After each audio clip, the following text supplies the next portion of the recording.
your guide to the truth. TheNewAmericanMedia.com.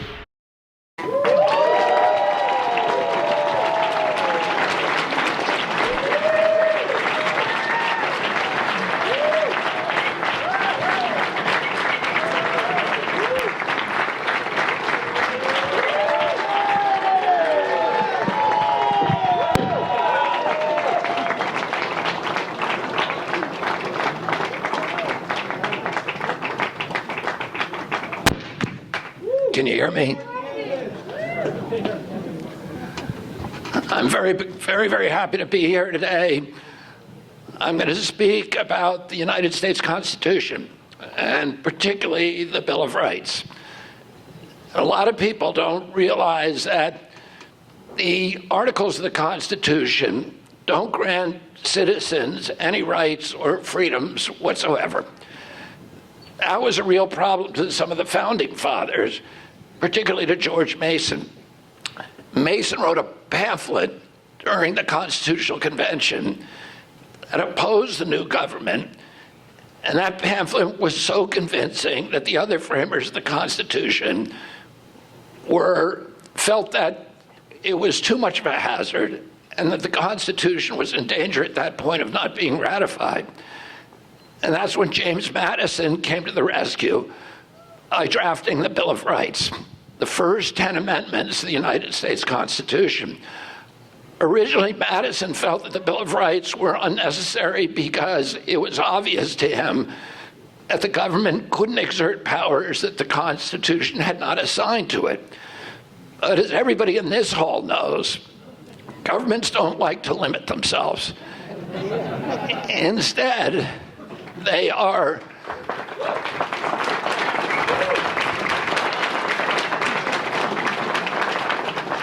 constantly moving to exert and appropriate new powers. But the Patriots in 1791 vividly remembered the British tyranny, and they knew that every power that a government takes, it will never voluntarily relinquish. And every power a government takes, it will ultimately abuse to the ultimate extent possible. And that's why the delegates to the Constitutional Convention balked at a constitution that only enumerated government powers, but nowhere limited them.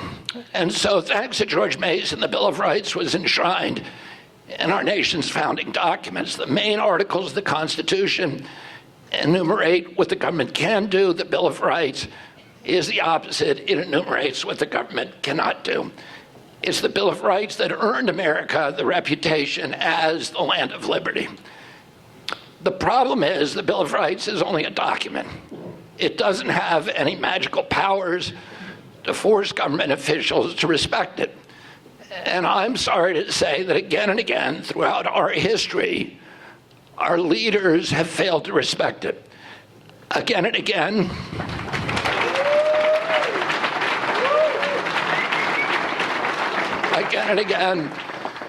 they have cited some pretext to suspend and violate our constitutional rights. There's always a reason why right now the rights are an inconvenience that we can't afford.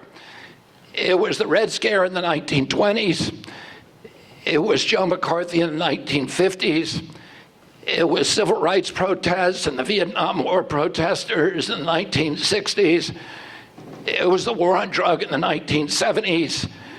It was the war on terror after 2001. And most recently, it was the COVID pandemic. Maybe a brainworm ate that part of my memory.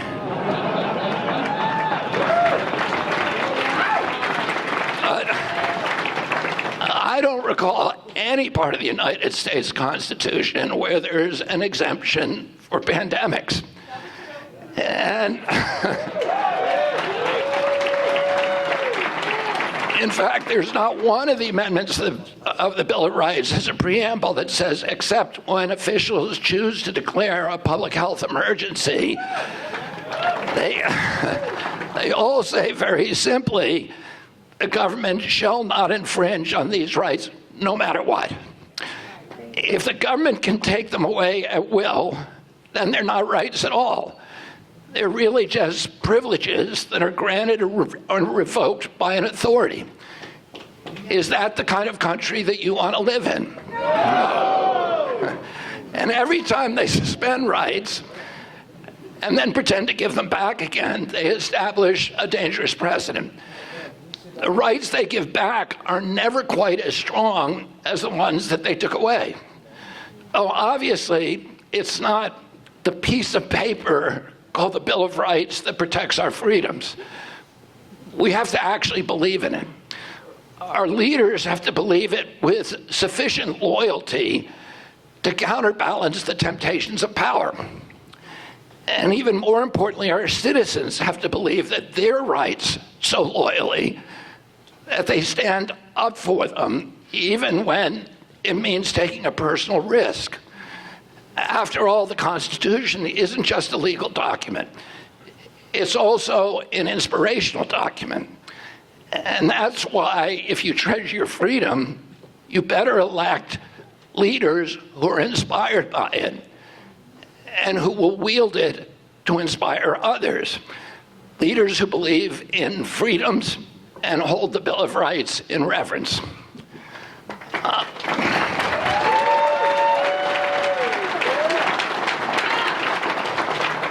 I'm sorry to say that neither President Trump nor President Biden passed this critical examination. Neither of them upheld the Constitution when it really counted. Let's start with President Trump. I think he had the right instinct when he came into office. He was initially very reluctant to impose lockdowns, but then he got rolled by his bureaucrats. He caved in, and many of our most fundamental rights disappeared practically overnight. It all started with the social media and the mainstream media, apparently without any government prompting, began censoring any speech that departed from the government's official orthodoxies. It's critical to the survival of any democracy that the free press maintains a posture of fierce skepticism toward government pronouncements and towards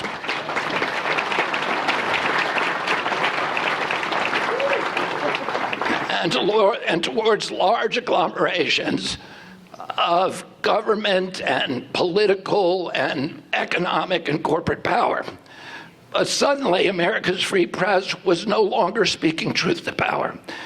Instead, it made itself a vessel for government propaganda. It began suppressing the voices of dissent and silencing and gaslighting the powerless. Oh, Hamilton, Madison, and Adams said that they had put the First Amendment into, or put the right of free expression into the First Amendment because all of the other rights depended on it. A government that has the capacity to silence its critics has license for any kind of atrocity. I grew up reading Aldous Huxley and Robert Heinlein and Arthur Koestler and Franz Kafka and Alexander Solzhenitsyn and George Orwell. And the consistent theme in all of those works was the presumption that censorship of speech was always wrong, that it was always the first step down on the slippery slope toward tyranny and totalitarianism. There is no time when we look back at history and we say that the people who were censoring speech were the good guys.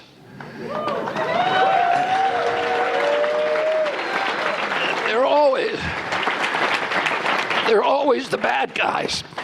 The framers didn't write the First Amendment to protect convenient or desirable speech. They wrote it to protect the kind of speech that nobody wants to hear. They wrote it to protect incendiary speech. They wrote it to protect insults. They wrote it to protect misinformation and disinformation and malinformation and even lies. All of those are protected by the First Amendment. There were no exceptions. The Constitution doesn't have exemptions for wars or resurrections or financial crises or pandemics. The framers wrote the Constitution for hard times. During the American Civil War, the Confederate states were sending up agents provocateurs to the northern cities like Boston and New York and inciting draft riots, and they were destroying northern morale at a critical time during the war. This was a war that almost destroyed our nation. There were for 3 years of that war, nobody had any idea whether the United States of America would exist after the war was over. There was even money on it. There were 659,000 Americans who died during that war. It's the equivalent of 7.2 million today.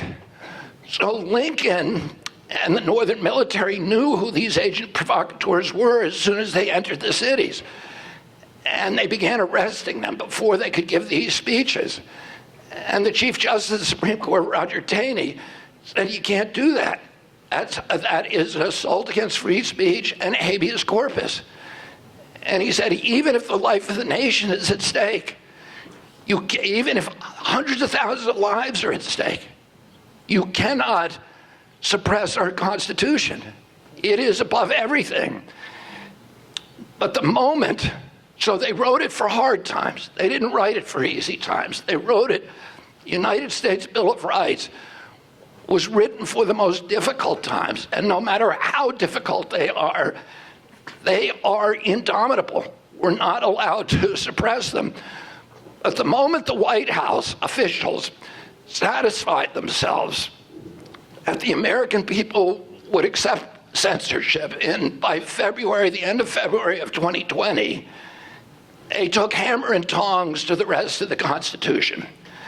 President Trump allowed his health regulators to mandate science-free social distancing, which undermined our First Amendment rights to freedom of assembly. We could no longer peacefully gather.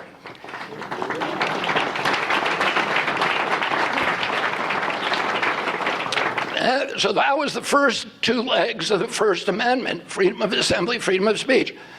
And they went after the third leg of the First Amendment, which is freedom of worship. They closed every church in this country for a year with no due process, with no scientific citation, with no public hearings, no notice and comment rulemaking, no environmental impact statements. All of the process of democracy that I've been suing companies and governments for 40 years because they forgot to do one of those things. And all of our constitutional rights were plowed under. They closed all the churches, but they kept open the Walmarts and the liquor stores. And the Fifth Amendment says that no one shall be deprived of life, liberty, or property unless convicted of a crime. Yet President Trump shut down 3.3 million businesses. President Trump said that he was going to run America like a business. And he came in and he gave the keys to all of our businesses to a 50-year bureaucrat who'd never been elected to anything and had no accountability. They closed down.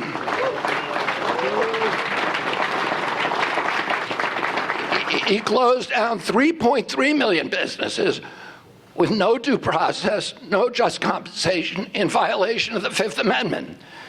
With the lockdowns, the mask mandates, the travel restrictions, President Trump presided over the greatest restriction on individual liberties this country has ever known.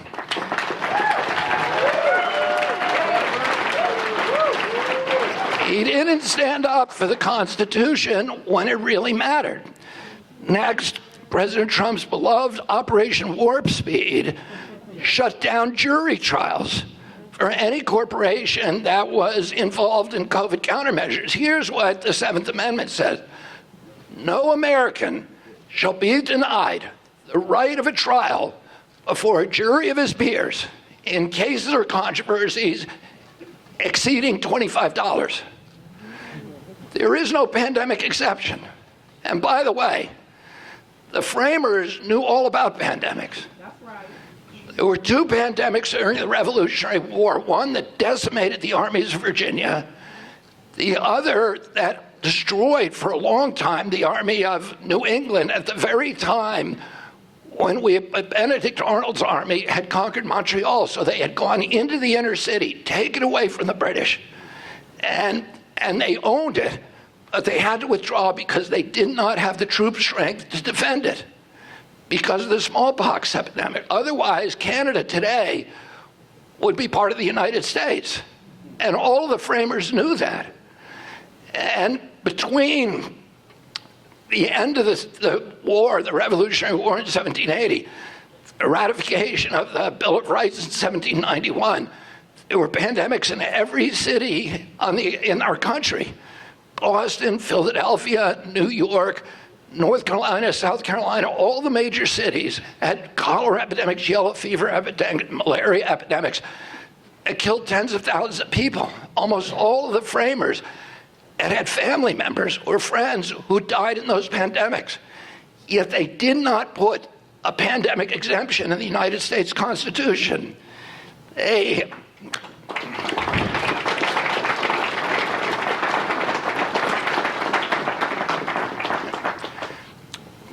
And the waiver of the Seventh Amendment for corporations that were involved in countermeasures meant that no matter how reckless the corporation behaved, no matter how negligent it was, no matter how toxic or unnecessary the ingredients, no matter how shoddy the testing, no matter how grievous your injury, you could not sue that company.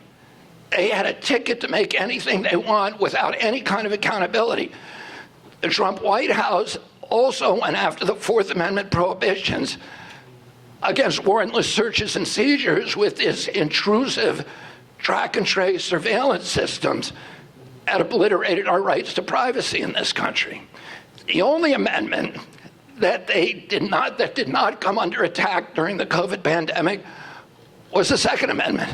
And many Americans believe that the reason for that is because we have a Second Amendment.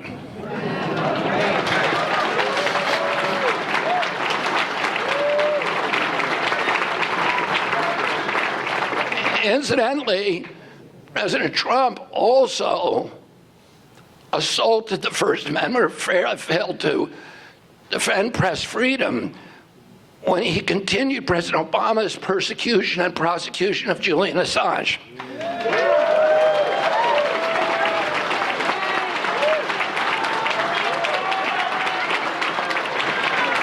Assange should be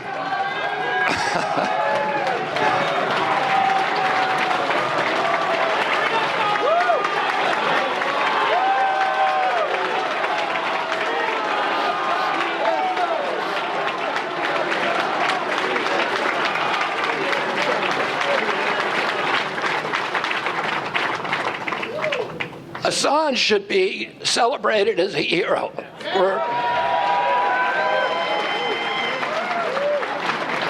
We're doing exactly what journalists are supposed to do, which is to expose government corruption.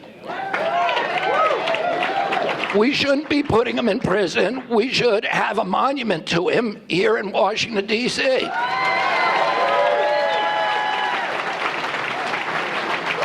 The same is true for Edward Snowden.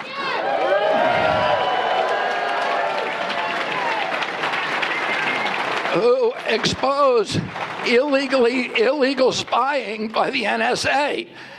And Congress went ahead and passed legislation because of the findings of Edward Snowden. If he hadn't told us, we wouldn't know about it. He's a hero, not a criminal.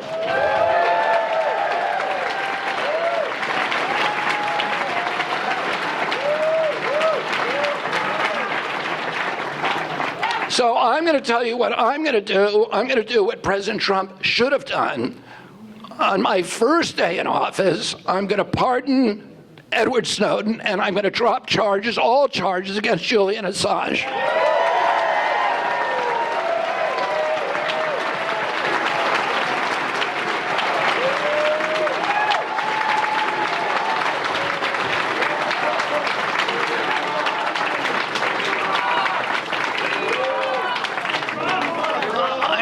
I'm curious to know how President Trump is going to defend his attacks on the Constitution when I meet him on the debating stage.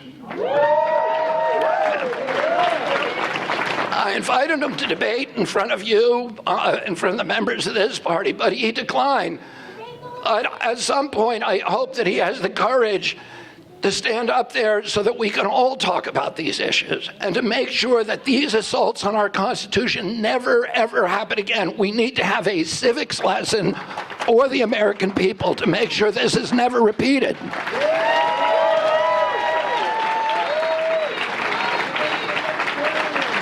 Now, when President Trump left office, the assault on the Constitution intensified. President Biden violated a freedom so fundamental that James Madison didn't even think to put it in the Bill of Rights. He never imagined that the government could mandate medical procedures to unwilling Americans in violation of bodily autonomy. But that's what happened during the pandemic. A program of coercion and information chaos and information control that prevented the public from making fully informed choices. But that wasn't the worst of it. He put the power of his office behind the assault of the one freedom upon which all other freedoms rely, the freedom of the press. We now know from the Twitter files, from the discovery in the Murthy versus Biden case, and from my own case, which is now in front of the Supreme Court, Kennedy versus Biden, that 37 hours after he took the oath of office, President Biden was colluding with the FBI to coerce the social media sites, Google, Twitter, Facebook, YouTube, Instagram, to open portals to allow the federal agencies to censor political speech of Americans. The FBI opened this portal to the CIA, to CISA, to NIH, to the IRS, to the CDC, to the DHS, and about a half dozen other agencies in an obscene orgy of federal censorship that was unprecedented in the American experience. It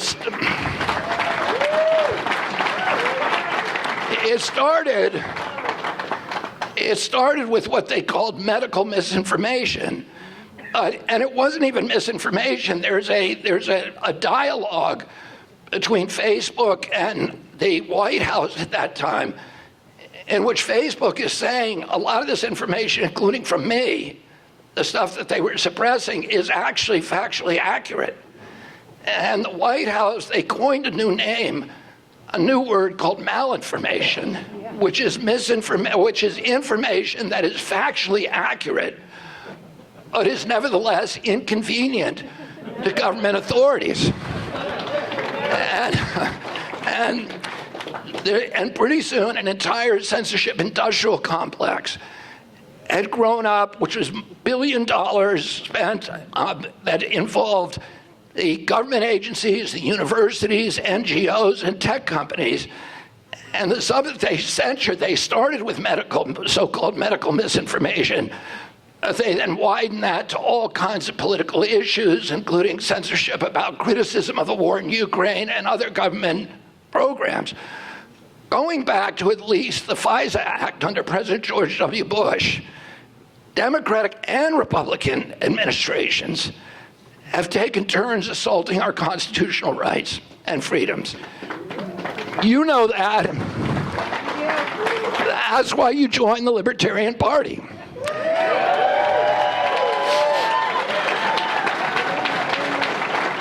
Well, I stand with you in valuing personal liberty. And I promise you that when I'm president, I'm going to protect your right to speak freely. I'm going to protect your right to assemble peacefully. I will protect your freedom to worship. I will protect your right to keep and bear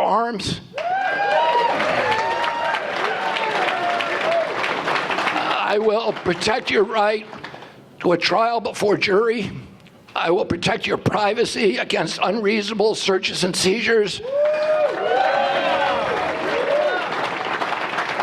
I will protect your private property and your right to operate a business. And that's not all. Two of the most overlooked amendments in the Bill of Rights are the 9th and 10th.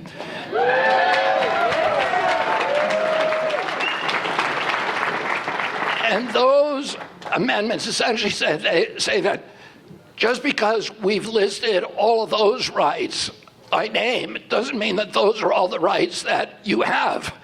That any power, they say everything else is a right, any power that is not explicitly given to the federal government remains with the individual or the states. And I will always protect those rights. As I mentioned before, the Constitution is more than a legal document. It is meant to inspire us. It's a recitation of the most fundamental moral truths that govern human conduct. It reminds us of the central proposition that only under a system which maximizes the personal freedoms that God intended for us when he gave us free will, can we achieve our potential for creativity, for prosperity, for the ultimate elevation of the human spirit. The Constitution embodies the very soul of our nation as first invoked in the Declaration of Independence. Let me read you now its most famous passage, which comes in the second paragraph.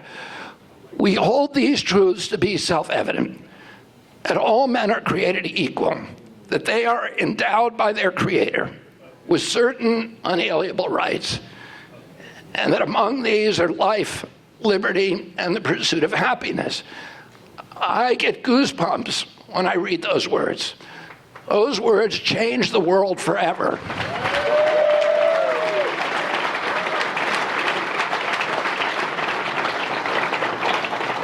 The Bill of Rights endowed them with a legal existence and a legal reality, but we need to take them further.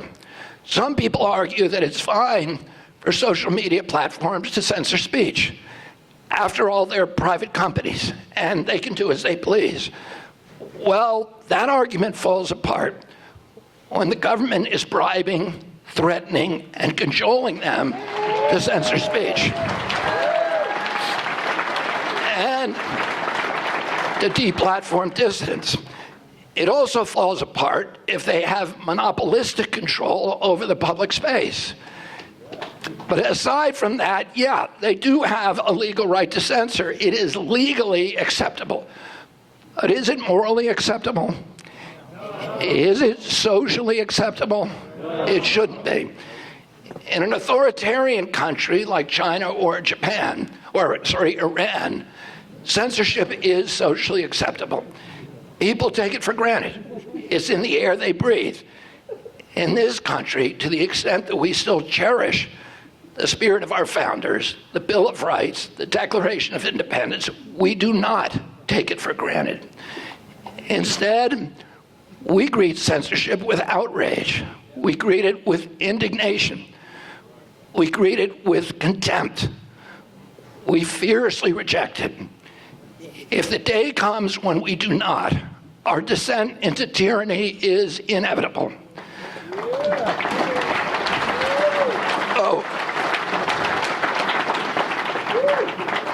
What disturbed me most during the pandemic was not what the government was trying to do and what it succeeded in doing.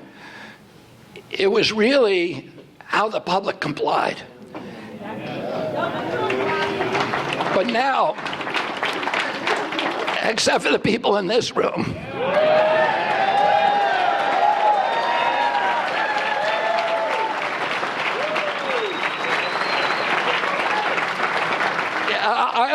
I'm going to tell you something.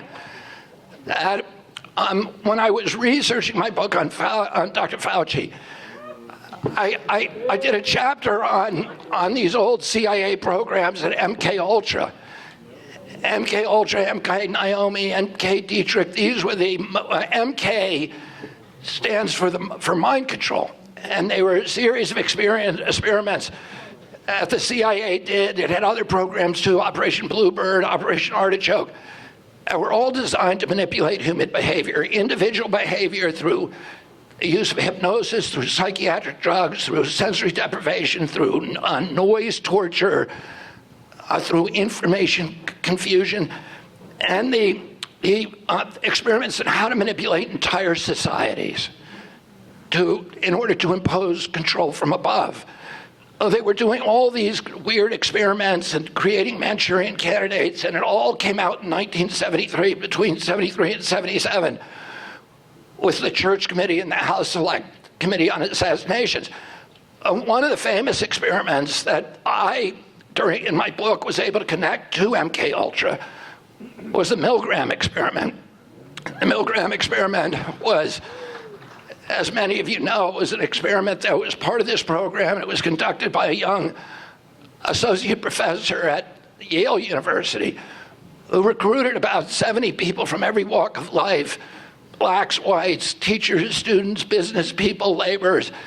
And he would put the subjects on a chair in one room, and they had a dial on the table in front of them. And they were told that that dial was applying a shock, an electric shock, to a subject who sat in the other room, who was actually a Confederate of Dr. Milgram. He was an actor, but he pretended to be tied to a chair. And when the electricity went up, he would scream, he would see what level it was and scream appropriately, and struggle and plead and beg and cry. And many of the subjects, when they were told to do it, Dr. Milgram would stand behind them with his white lab uniform on and all the iconography of authority, of medical authority. He'd stand behind them and he'd say, turn it up, turn it down, turn it higher, turn it down, turn it higher. Many of the subjects were weeping. They were pleading with him, don't make me turn it up more. And when he told them to turn it up, they did so anyway. And 67% of the people, the subjects who he recruited, turned it up to 250 volts where it was marked potentially fatal. So and what Milgram concluded is that most people, 67% of the people, will allow people in authority to overwhelm and subvert their most closely held values. They all knew it was wrong, but they did it because they were told to do it. The good news is that 33% of those people stood up and walked out of the room. And they were, and I think that those were the libertarians. Those are the people in this room. Most Americans accepted the orthodoxy, and we watched this happening with dismay. We watched families separated and fighting with each other. I know you all knew people whose relationships changed because of your skepticism and their feeling of safety when they were subsumed in that orthodoxy. And now things are changing. Tens of millions of Americans are waking up to the fact that they were lied to the fact that they were manipulated, that they were gaslit. Except for a narrow elite that's still promoting it, mainly in the media, Americans have lost all trust in our public institutions. You know, today,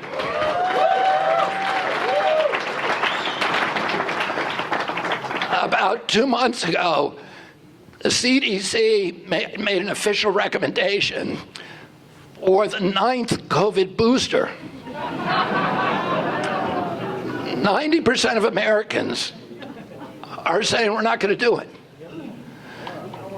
Do you want a government that is telling you you can't go to work unless you submit to that? No. But that's what they did to us 2 years ago. And now most Americans are losing their faith in those institutions, and with good reason. And I'm going to restore faith in those institutions. I'm not going to do it by telling people you ought to be censored, you ought to believe in it. I'm going to do it by making them tell the truth and giving us good science and changing the corrupt cultures that have put them under the control of corporations. The President of the United States is more than just a legal authority. Occupying the bully pulpit, he sets an example for the nation, for good or for ill. So I want to tell you the kind of example that I'm going to set for America. Yes, I'm going to uphold the Constitution and protect every freedom in the Bill of Rights. I'll also strive to represent the principle that animates those freedoms. And I believe this is the same principle that lies at the heart of the libertarian philosophy. It is the principle of respect. It is the respect for each individual as a full and sovereign being.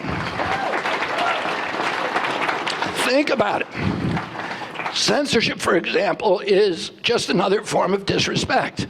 It says, I'm going to decide which kind of information you should and shouldn't hear. I'm going to protect you from dangerous thoughts. I'm going to protect you from subversive information. It's patronizing, right? All of our cherished rights embody respect for the individual. That's why we uphold equality under the law. No one is to be locked up arbitrarily.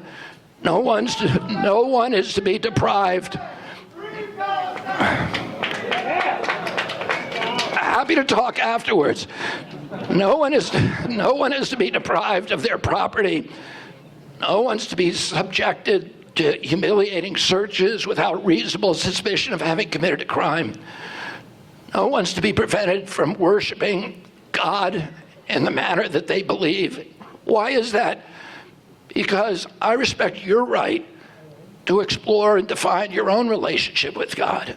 And no one is coerced into submitting to unwanted medical procedures. No one is required to participate against their will in scientific experiments. And each person is trusted with the responsibility to bear arms. By default, unless he violates that trust. This is the spiritual principle, prior even to the Constitution. All men are created equal. It originally applied just to property owners, then to just white men, then to all men, and then to women. Today we understand that right to include every human being. My promise to you is that as president, I will uphold the principle of respect for each human being as an equal before God and an equal before the law. That's why my campaign never paints our opponents as monsters. That's why I never weaponize I will never weaponize the justice system, the federal agencies like the IRS, the FBI, or the CIA, or the Secret Service against my political adversaries. Everyone is equal under the law, period. No special favors for the big banks, the corporations. No more regulations tilted to destroy small businesses. No more extravagant subsidies to mature industries. No more corporate welfare. No more surveillance of private citizens. No more propaganda. No more secrecy, and no more lies.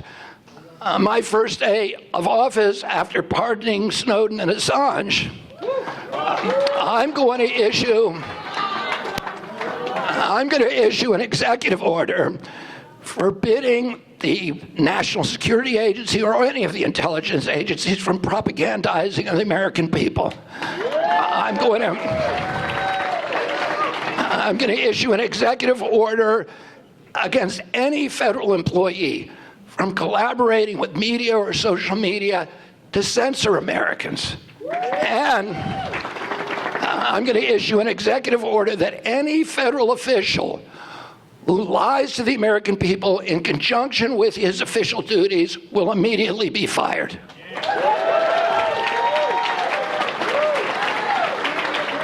Let me add that respect for the sanctity of the sovereign individual knows no national boundaries. Murder is not okay anywhere in any form. That is why I will end the forever wars. I will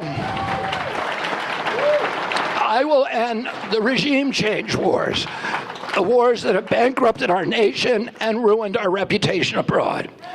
Finally, I want to say one thing about authority.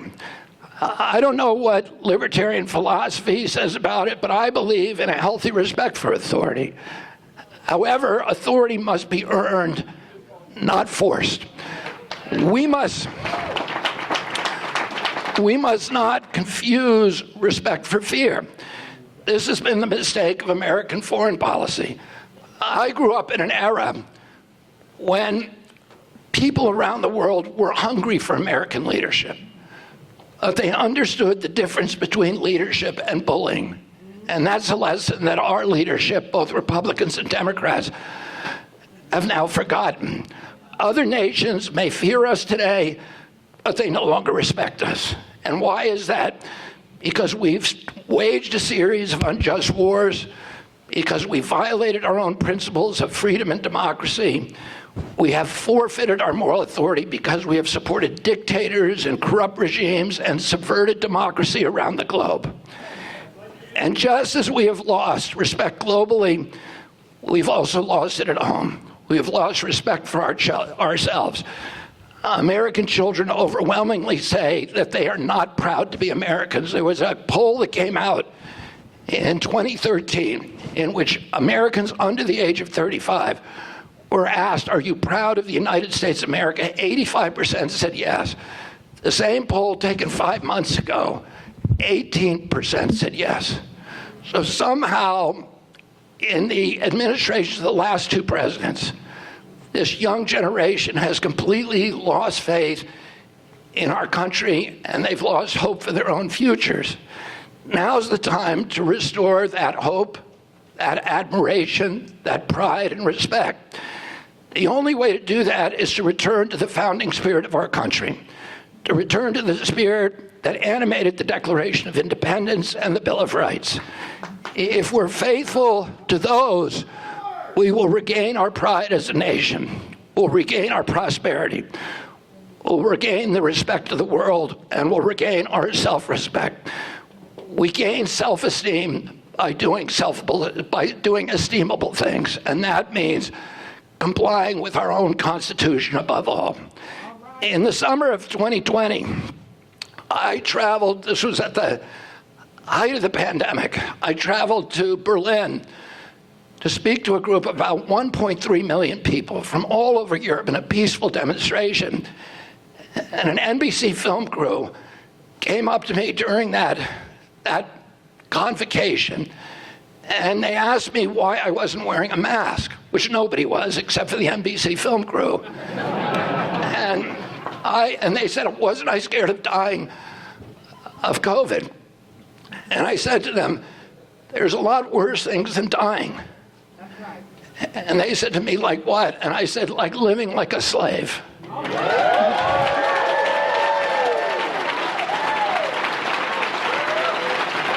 Like having my children grow up in an America where the Bill of Rights is just an empty piece of paper. In 1776, there was a generation of Americans that were willing to sacrifice their lives, their jobs, their property, their fortunes to give us this Bill of Rights. And upwards of 20,000 of them died to give us this gift. And we managed to keep it for 2 centuries. And then in 8 short years, during the administrations of 2 presidents, we gave it all away without putting up a fight. Thomas Jefferson said that the tree of liberty has to be watered with the blood of every generation. And we don't have to die to preserve our Bill of Rights, but we have to be willing to make sacrifices, and the sacrifices we're being asked to make are very, very trivial compared to what they made in 1776. We're being asked to endure the scolding or the disapprobation of the public, the defamations of the press, the antipathy of our government. But that's not a big deal. We all need to be able to put our self-interest aside if we're going to maintain these rights for future generations. And all of you who come here for the Libertarian Party, you all disagree about many things. Many of you don't agree with me on a lot of stuff. But we all agree on one thing, which is we have to fight with the Bill of Rights. Without the Bill of Rights, we have nothing in this country. And we all need to be united, because there are a lot of people out there that don't understand what America is supposed to look like, and the people in this convocation do. Our public officials have forgotten that vision for America, and it's time that we remind them. We can only do that by electing leaders who understand the necessity for personal sacrifices to preserve the Bill of Rights. That's the path to restoring our national greatness. That will be my promise to you as President of the United States. Thank you all very much, and God bless you.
Stage, I just didn't want to go under the stage in front of like everybody. Yeah, right. Yeah, I get like, that. it's so low to the ground. Yeah, like, it's yeah. Ridiculous. So Yeah. I was just gonna carry this out. There you go.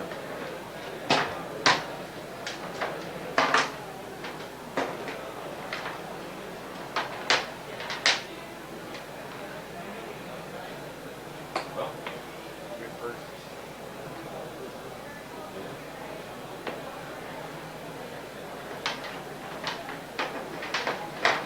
Thanks again for the drive. Appreciate that. Yeah, no problem.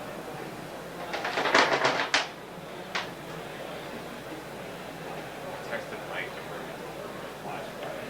Oh, yeah. And I don't even know if he's here or what. Yeah. I don't know what's going on. Yeah, they're great. I have no idea what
Your guide to the truth.